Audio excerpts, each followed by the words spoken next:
सुंदर भाव लिखते हैं।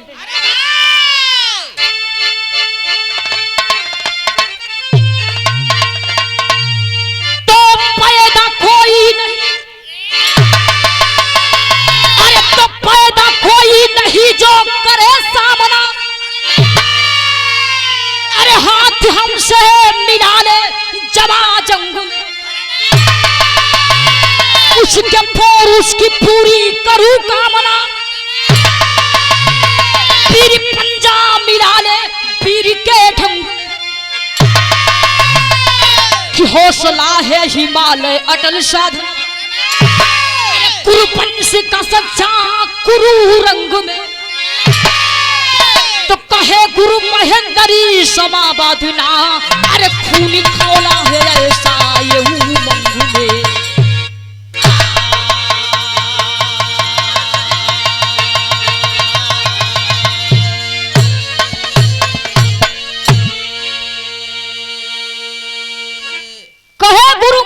समा बांधना खून खौला है ऐसा ये उमंग में। एक लाइन मास्टर बिरहा के अंदर कव्वाली का अंदाज है, तनी सल्लाई बना के आ जा।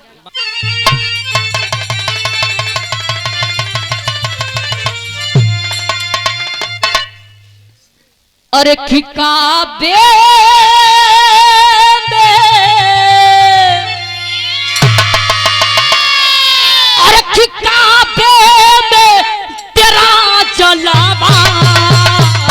काशी में नजारा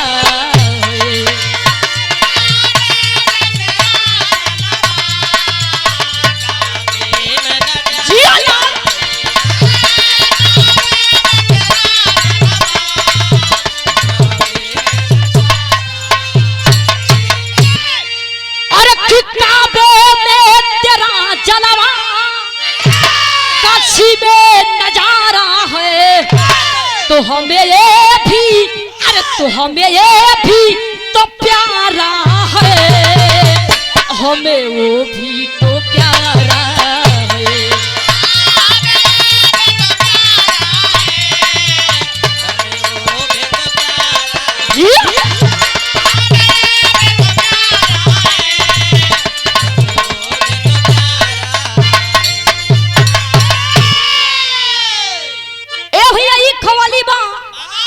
लेकिन कवि जी बिरहा के अंदर बड़ा सुंदर भाव लिखते हैं। कैसे?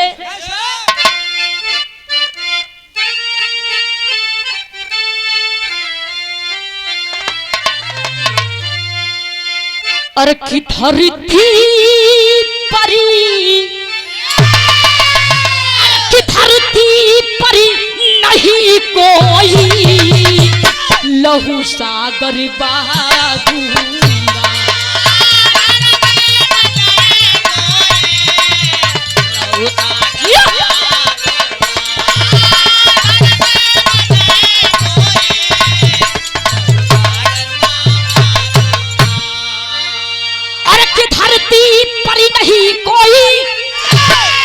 सागरी बहा दूंगा।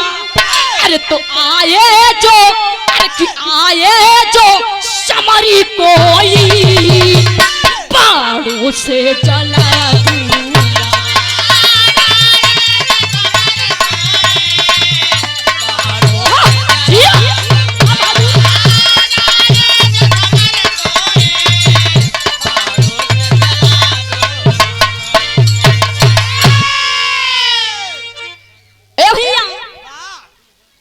जैसे हमारे कहानी का शुरुआत हो गई जौहरी सर में कहना बा कैसे?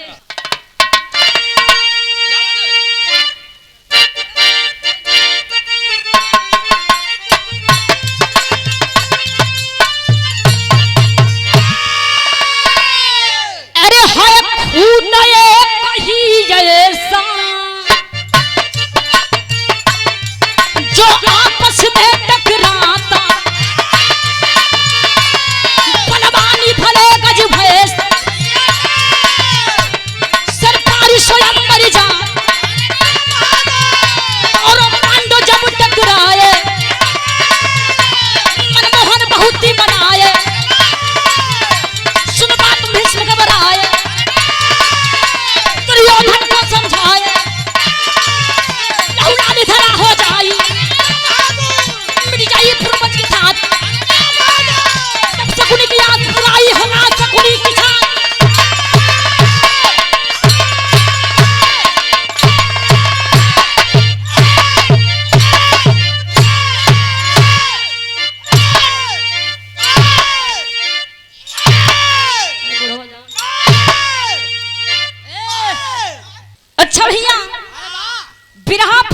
करा लोगन। देखा बिरहा गावल बड़ी बात ना होला, बिरहा को मेन पॉइंट है कहानी। अगर कहानी के आप लोग इत्मीनान से समझ ले तो हमारे मिर्जापुर के धरती पर बिरहा गावल सफल हो जाए।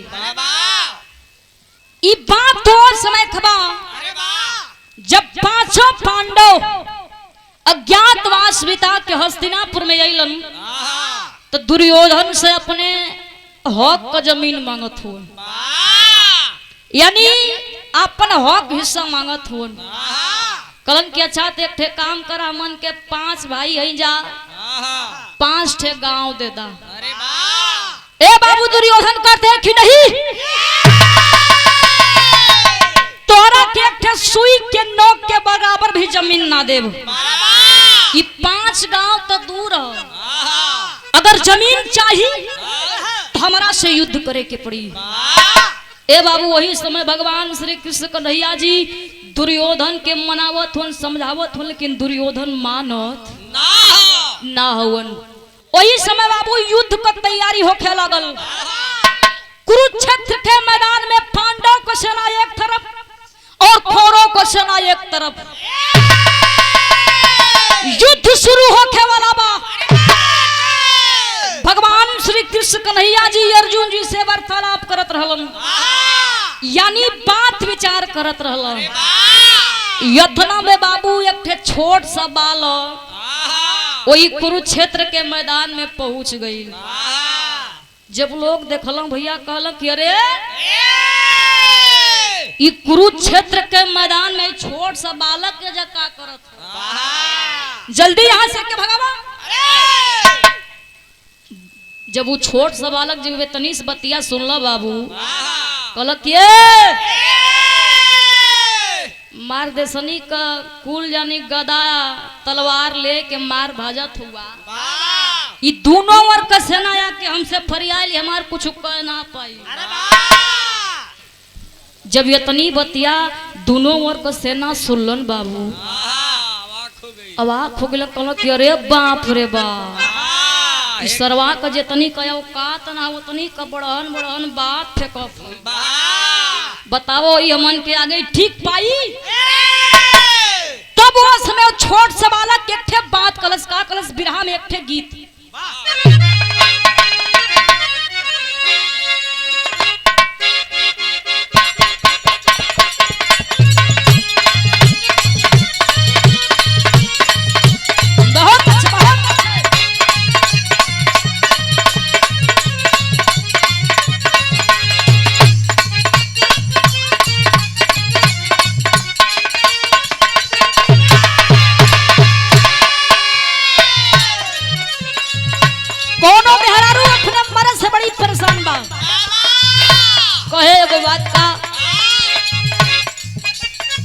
पहली राती पायल तुरला दूसरी राती पाली हो,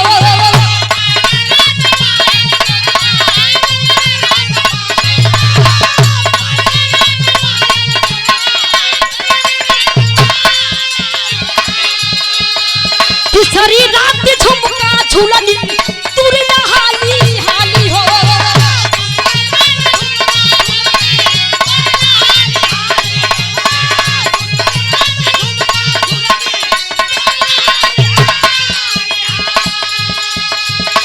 हरी अपना ते पयो रहा नवा राजा जी, नहीं हरी अपना ते पयो रहा नवा राजा जी, कमा जा मारे में कुला नए नए गहनवा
कि सुना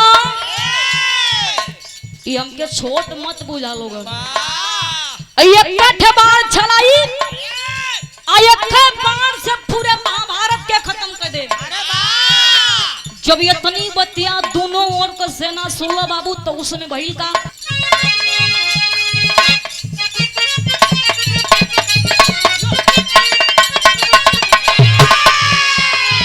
दोनों ओर का सेना जुटल जंग के माये तानी में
भगवान श्री कृष्ण कन्हैया जी सुनला कहला कि बच्चे तोरा भाई खेल खाए का तोर खेल खाए को उमर यहाँ गुल्ली डंडा का खेल ना होत हो यहाँ महाभारत का युद्ध शुरू होके वाला बा। छोट सा वाला कल की कोनो युद्ध शुरू होके उसे हमसे मतलब ना सुना हमार जोड़ ये धरती प्रयास तलक केहू पैदा ना और ना पैदा हुई। जब ये तनी बतिया भगवान श्री कृष्ण कन्हैया जी सुनलो बाबू तो छोट सा बालक के कुछ दूरी पर लेके गईलन कहला कि बलशाली तुम लग रहे हो। बगलिया में एक पीपल का पेड़ रहल कहला कि ऐसे हम ना मानब तोरा से हम परीक्षा लेब अगर वो परीक्षा में पास हो जाएगा तब हम मानब कि तू वीर हुआ। कहलो कि जल्दी परीक्षा ला तो हर परीक्षा हमारी इच्छा। भगवान श्री कृष्ण कन्हैया जी कहला कि आई पीपर का पेड़ देखत हुआ ना एमा जेतनी पतई लगल है एक बार से पूरे पतई के छेदे के हुई। कहलो कि बस इतना छोटा सा बात। भगवान श्री कृष्ण कन्हैया जी चिहा गिल कहला कि देखा है सरवा के भी छोट सा बात बुझाता ए बाबू वही समय छोट सा बालक कर्कश में से बाण निकाल के जब वही मंत्र के पढ़त हो वही समय भगवान श्री कृष्ण कन्हैया जी एक पतैया तोड़ के अपने पैरवा के तरवा दबाई ले लो बाबू बाण चला देलन जथनी उ पेपर के पेड़ में पतई लगल रहा पूरा एक ओर से छेदा छेदा छेदा छेदा भगवान श्री कृष्ण कन्हैया जी के पैरवा के ऊपर लगल नाचे। भगवान श्री कृष्ण कन्हैया जी कहलो कि कूल तो ठीक हो लेकिन तुम्हारा ई बड़वा हमरे पैरवा के ऊपर आटा करत हो एके जल्दी हटावा। ओ समय वो छोट सा बालक कलश किए तोहरे पैरवा के थरवा पिपरा का पतैया हो अगर ना हटाईबा तो तोहरे पैरवा के छेद के वो पतैया के छेदी। जब इतनी बतिया भगवान श्री कृष्ण कन्हैया जी सुनला बाबू पीछे हट गिल कहला कोनो ठिकाना सरवा छेद दे गुड़बो लइका का जात ह। तब वो समय भगवान श्री कृष्ण कन्हैया जी एक सवाल कइलो कहला कि कुल तो ठीक है बलशाली वीर तो हिलो हुआ लेकिन तू के हुआ तनी अपन परिचय बता दा। भाई का विराह में एक ठे गीत अब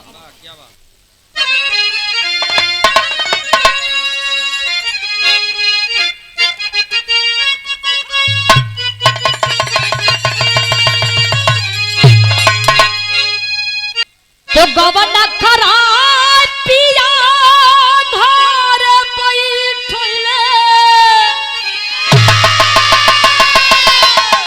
तो गवन खरा पिया धार बैठवाले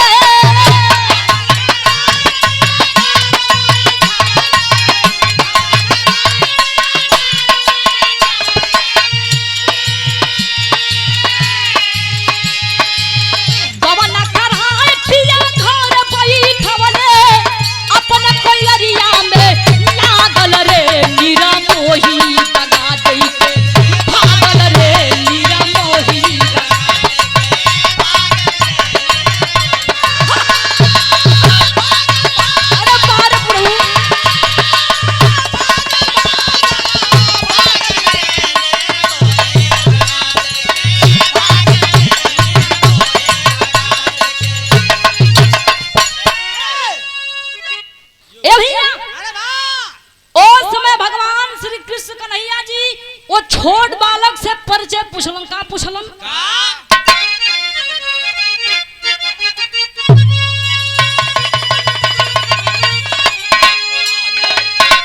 तब बर्बरी का नामवा हमारा भीम दादा।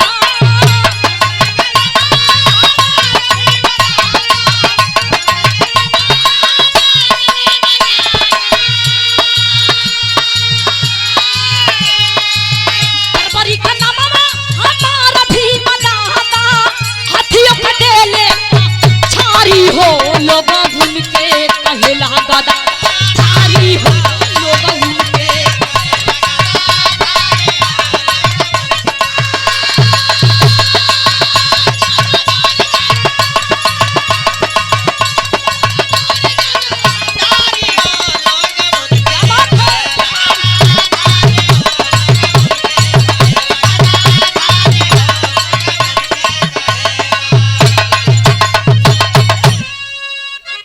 छोट सा बालक कलश की सुना, हमार नाम बर्बरी, हमारे दादा का नाम भीम हो, हम भीम का नाती है। और जब हमारे बाबू का नाम जानल चाहत हुआ तो सुना बताओ थी। का कहलन? बाबू घटोथ कछी जी कइले पलनवा। कम कंठी का हम पियली अंतनावा।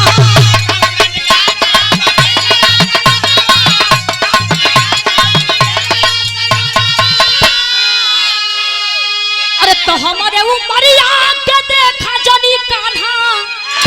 अरे तो हमारे उमरिया के देखा जनी कान्हा। हमसे भगी है थाना के धनु धारी हो दादा। हथियों के दे छारी हो दादा। हथियों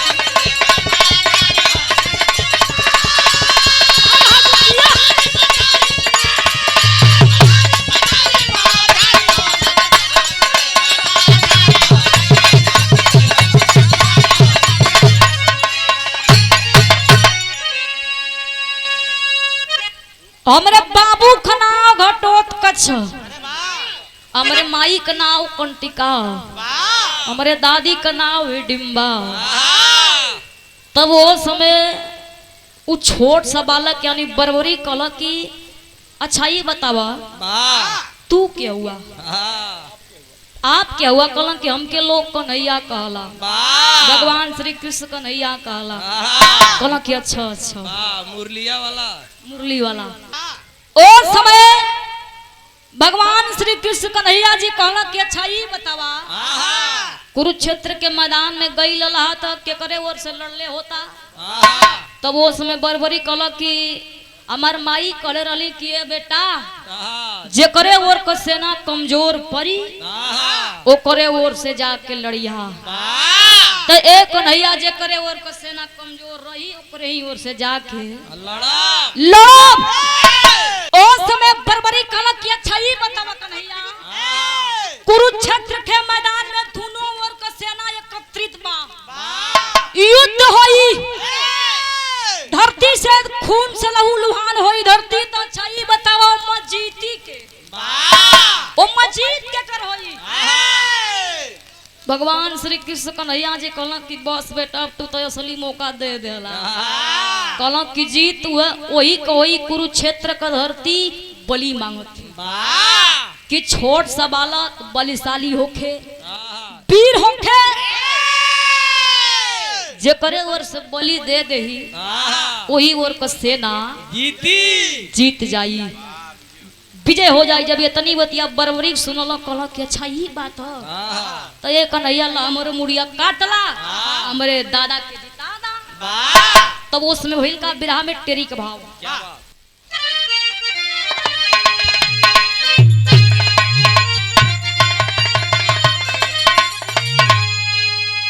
अरे कि मर्दानवा केहू ना रोकी बनवा, भैया मर्दानवा केहू ना रोकी बनवा। तो सब कर समर भूमि में कट जाई गर्दनवा। अरे गर्दनवा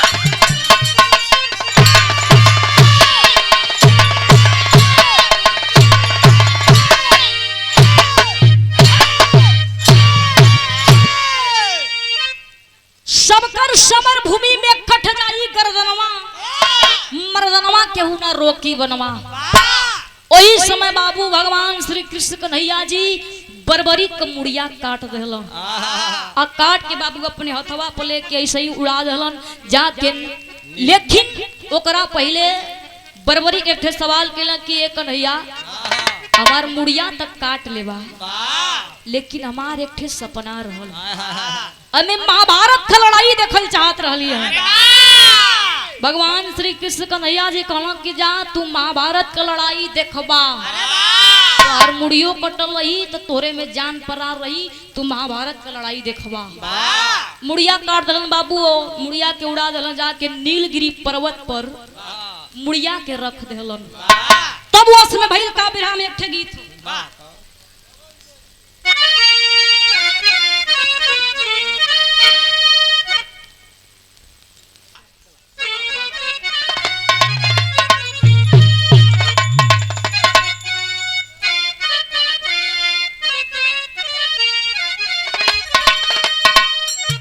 अरे कि माइयो ललनवा दे दा, बहिनियो बिरनवा दे दा। लेखनी तरजमा ओ समय कुरुक्षेत्र के मैदान में भई था। अरे कि बाचल बापा चनावा चंकी,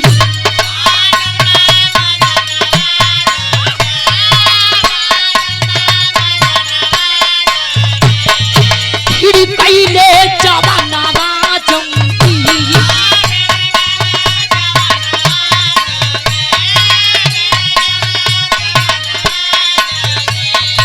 बाचल बापा चनावा चंकी, कैले जवानावा जंगी। खून से नहाली धरती, खून से नहाली धरती, कटेगा रतनवा जंगी। पाजल बापा जनवा जंगी, फिर कैले जवानावा जंगी। पाजल बापा जनवा जंगी, फिर कैले जवानावा जंगी। खून से नहाली धरती, खून से नहाली धरती,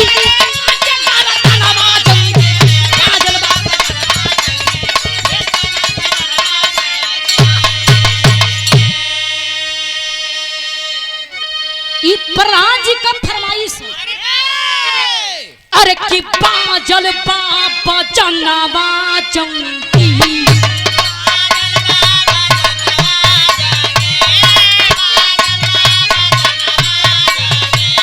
फिर कैले जवानावा जंगी।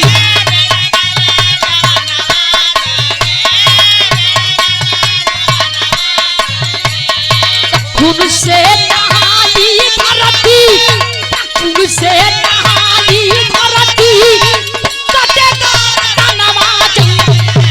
बाजल बापा चनावा जंगी, फिर कैले जवानावा जंगी।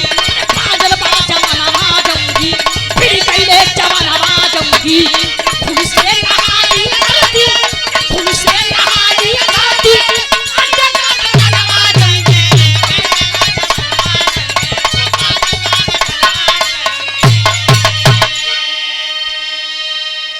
वही समय बाबू दोनों ओर का सेना आपस में भिड़ गई, युद्ध शुरू हो गई। तभी आगे वही कहा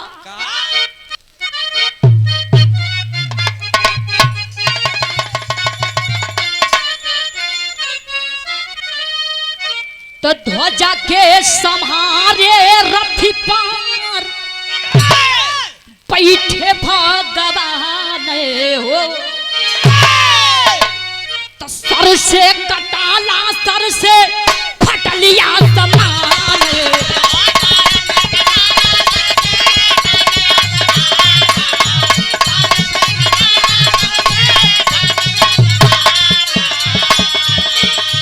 रोवेली जननवा जंगी, मिट गई खंडनवा जंगी। रोवेली जननवा जंगी, मिट गई खंडनवा जंगी। पूरा होई कैले सुना, पूरा होई कैले सुना,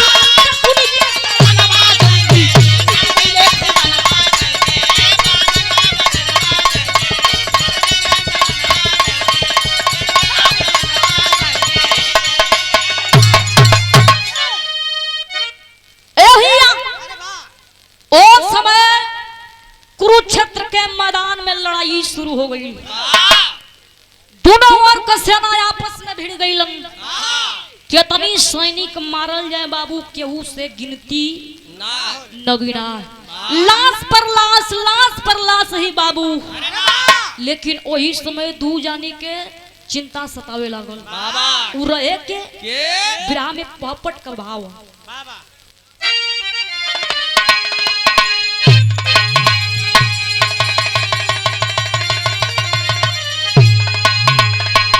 अरे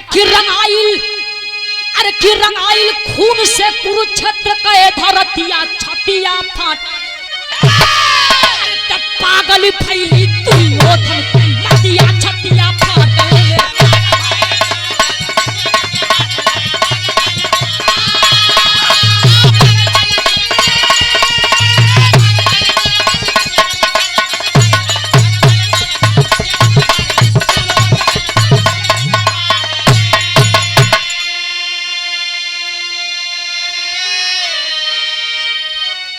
पूरुपन सजवा के उजड़ली चमनवा हो। जर जरू जमीन ही अरे बनवाला सिंहासनवा हो। अरे देखे पितामह इच्छा बरी मऊतिया छतिया फाट। पागल फैली दुर्योधन छतिया छतिया फाट।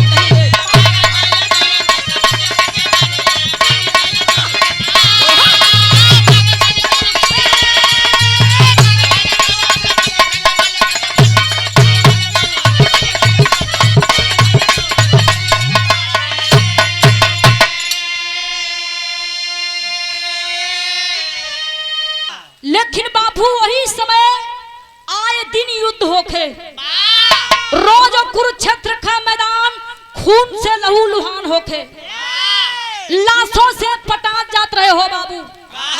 लेकिन ओलसिया रोज सवेरे झगड़ा होख, मार होख, लाश पर लाश ही कुरुक्षेत्र के मैदान में गिरे।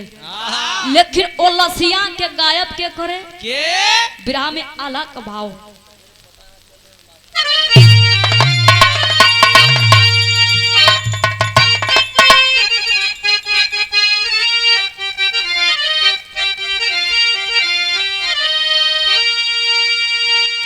खितड़ी पनाही माल देख के दिल खेला सगरवा।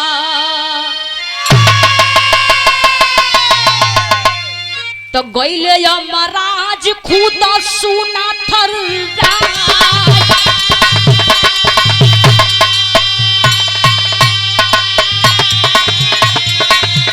युगन त्रेता जब फैली लड़ैया।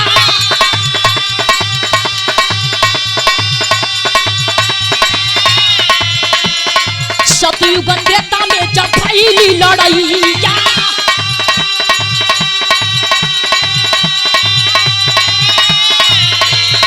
द्वापर में देवता हो गईल खबरा।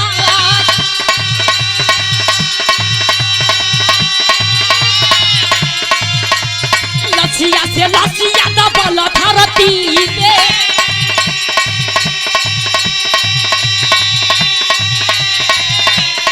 गिनना लसिया हो केहू से गिना।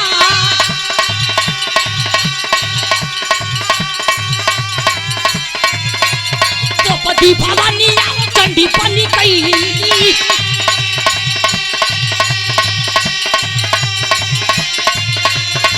अली सफाई रात लसिया।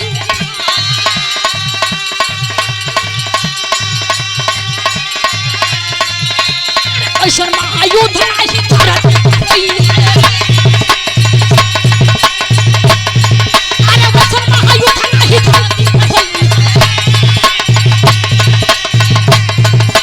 तिहाले कन्हैया के जमा।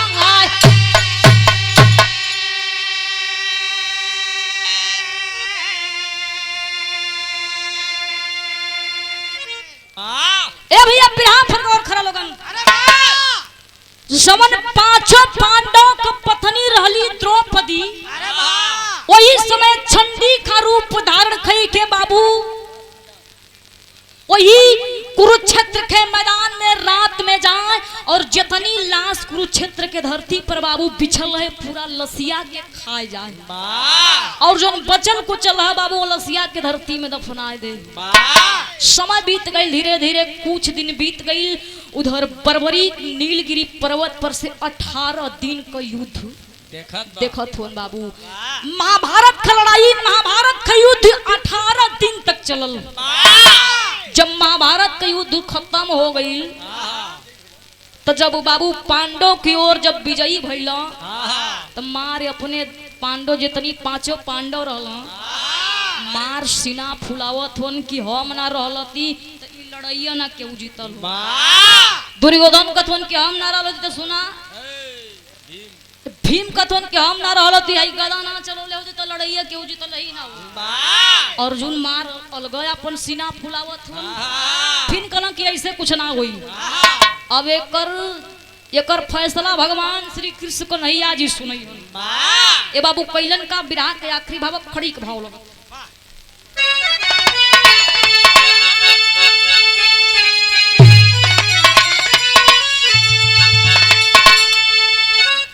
एक थ्योरी बढ़ जा मालिक तनी बचल पूछल होता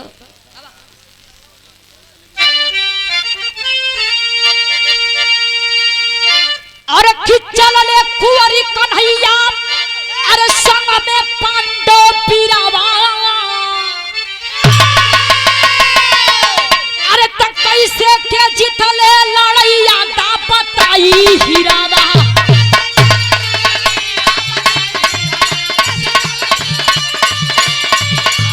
जिया बहादुर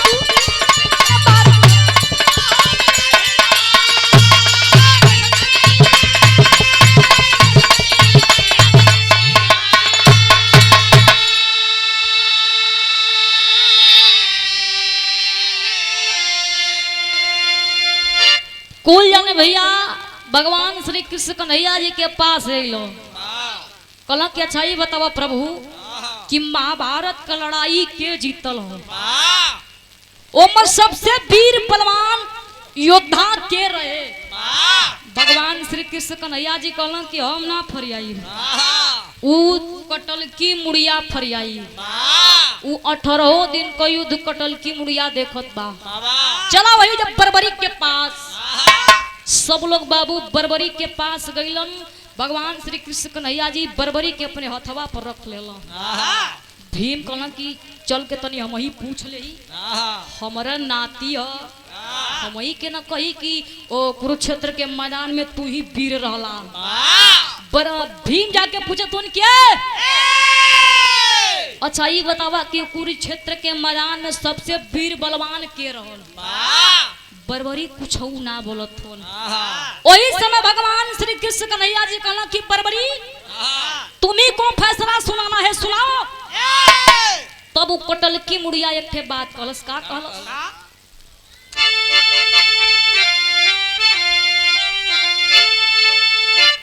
कि मुड़िया बोलली झूठे करेला गुमान हो अरे कि सपाही के राना में मरले भगवान हो।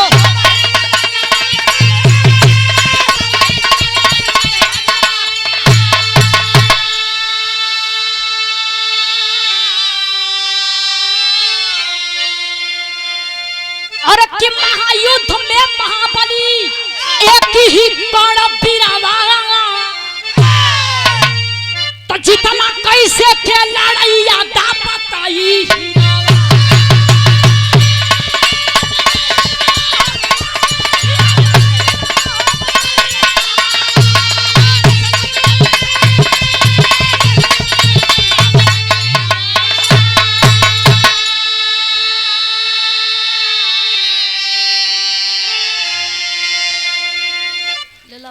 पागल लकड़ी वाला पागल जितेंद्र हमके तो ना लगत मालिक तू पागल हुआ बहुत चलाक लगत हुआ। बहुत बहुत प्रणाम बा सब भैया लोग के प्रणाम लगी। ए भैया ओ समय वो कटहल की मुड़िया बोलस की है दोनों लोग कुरुक्षेत्र के लड़ैया में रहला का। ए बाबू जब ये तनी बतिया भीम सुनलो को क्यों रे अरे हाय देख देखो खाई देखा बतावा हम न रहती तो महाभारत तो युद्ध जीतले ही न रहती जा आई कथो कि तोनो रहला का लड़ैया में वाह बाबू भीम हट गइल वाह कहला कि सुना तो लोग कुरुक्षेत्र के मैदान में सब लोग मुर्दा रहे वाह और वो समय कुरुक्षेत्र के मैदान में दो ही वीर रहला वाह भगवान श्री कृष्ण कन्हैया जी वाह खाली उन्हीं का चक्र सुदर्शन चले वाह आ भगवान श्री कृष्ण कन्हैया जी ये महाभारत के युद्ध जीतल जितौलन वाह आ सबसे वीर बलवान योद्धा रहलन बाबा तू एक का जानी रहला उनकर नाम ह कर्ण वाह बाबू महाभारत के युद्ध समाप्त हो गई कौरव को सेना हार गई और पांडव को सेना जीत गई जीत गई विराह समाप्त हो गई गुरु घराना का परिचय वाह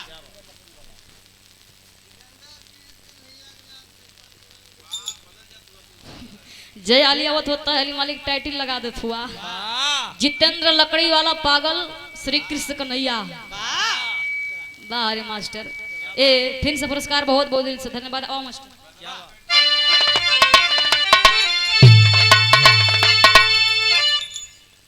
अरे खिंचाए जखाड़ा गुरु चट्टू लवटन की रे फुलवारी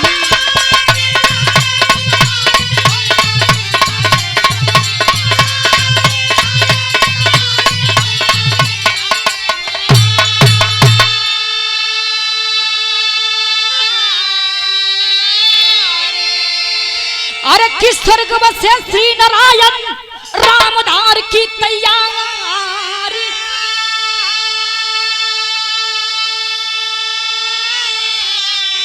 अरे कि मर्दनवा केहू ना रोकी बनवा या मर्दनवा केहू ना रोकी बनवा खुशी महेंद्र पाल के बिरहा के ए लनावा